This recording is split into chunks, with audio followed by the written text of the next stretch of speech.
আসলে জুলাইয়ের মানে মাঝামাঝি সময়েও যেই ঘটনাগুলো ঘটছিল যেভাবে আসলে মানুষকে মেরে ফেলা হচ্ছিল, স্টুডেন্টদেরকে মারা হচ্ছিল, সাধারণ জনগণকে মারা হচ্ছিল, গণগ্রেফতার করা হচ্ছিল, সেইটা এক ধরনের সাফোকেশন তৈরি করছিল।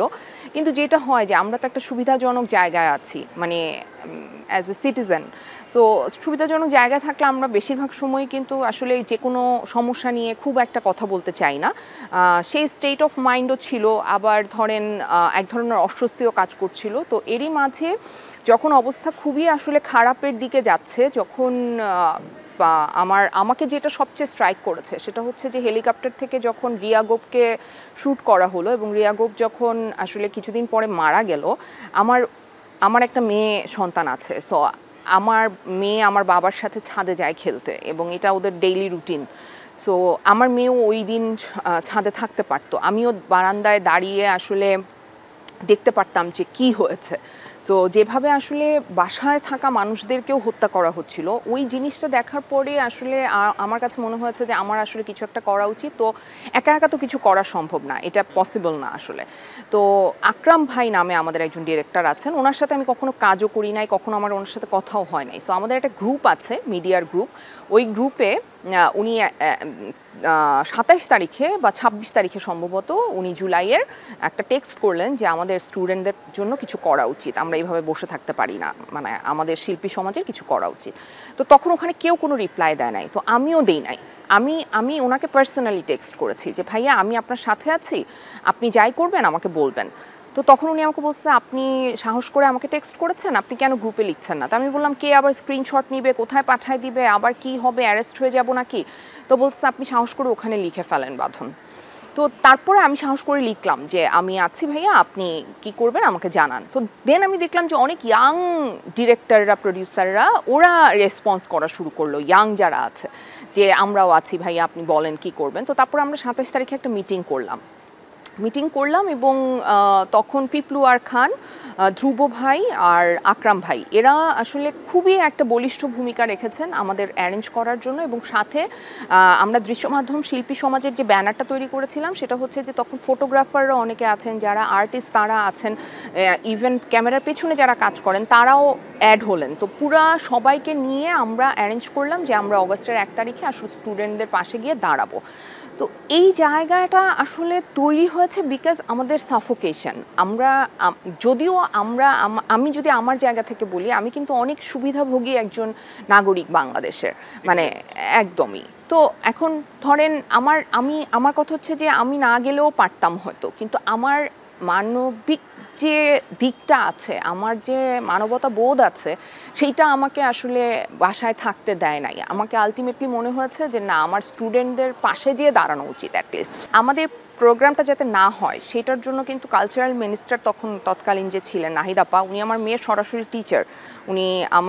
তখন উনি মন্ত্রী হন নাই, তখন উনি সানবিনসের টিচার ছিলেন।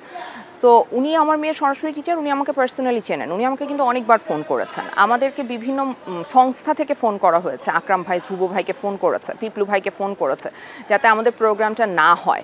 এবং তারা চেয়েছে যে আমরাও যাতে বিটিভিতে ওদের সাথে জয়েন করি। হ্যাঁ, কিন্তু আমাদের প্রোগ্রামটা যাতে না হয়, তারা কিন্তু রাত ১১টার সময় ডিসাইড করেছে তারা বিটিভিতে যেয়ে দাঁড়াবে।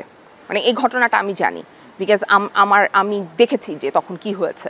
সো তারা ডিসাইড করেছে যে আমাদের প্রোগ্রামটা নষ্ট করার জন্য বা আমাদেরকে হেয় করার জন্য তারা যে বিটিভিতে দাঁড়াবেন। কিন্তু তাদের দাঁড়ানোটা আসলে আমি বলবো যে আমাদের শিল্পী সমাজের জন্য এইটা এক ধরনের মানে আমি বলবো যে সারা জীবনের জন্য একটা নিকৃষ্ট ছাপ থেকে গেল।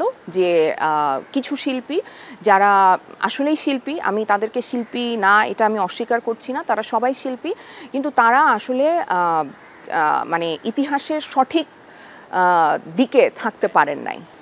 আসলে অনেক বেশি আশা ছিল, আমার কাছে মনে হয় যে আশাটাও অতিরিক্ত ছিল। এই সরকারের কাছ থেকে আমরা অনেক বেশি ভালো কিছু আশা করেছিলাম, এটা হয়তো আমাদেরও ভুল, এটা আমি স্বীকার করি। বিকজ হয় না যে আমি অনেককে পার্সোনালি চিনি, উপদেষ্টা মণ্ডলীতে যারা আছেন তাদের আমরা ব্যাকগ্রাউন্ড জানি, তারা সবাই কিন্তু ভালো মানুষ। কিন্তু আমরা কয়েকজন ভালো মানুষকে একটা নষ্ট সিস্টেম কে ঠিক করার জন্য বসায় দিলাম এবং তাদের থেকে এক্সপেক্ট করলাম যে তারা আসলে অনেক কিছু করে ফেলবেন, এটা আমাদেরও ভুল আসলে। সো ওই জায়গা থেকে আশাটা বেশি ছিল, সেটা থেকে আমি আশাহত হয়েছি।